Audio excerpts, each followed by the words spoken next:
DC Lahore के अहकामात पर तमाम असिस्टेंट कमिश्नर की अपनी तहसीलों में कोरोना SOPs पर अमल दरामद यकीनी बनाया जा रहा है। मजीद इस हवाले से जानते हैं मोहम्मद दानिश अहमद खान की इस रिपोर्ट में।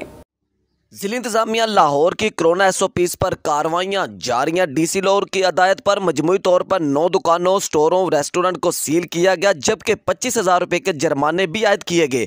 Assistant commissioner city Faizan Ahmad ने एक रेस्टोरेंट और 4 दुकानों को सील करवाया। Assistant commissioner cantt Zia Shakir ने 4 दुकानों, स्टोरों को सील करवाया, जबकि 2 को वार्निंग और 25,000 रुपये का जुर्माना भी आयद किया। तहसील सिटी में बिस्मिल्लाह होटल और दीगर को भी जोन सा वो सील करवा दिया गया। अगर बात की जाए कैंट में, तो कैंट में Lasani burger point, fresh juice corner को सील करवाया गया है। कैमरामैन टीम के साथ मोहम्मद दानिश अहमद खान, MM5 न्यूज़ लाहौर।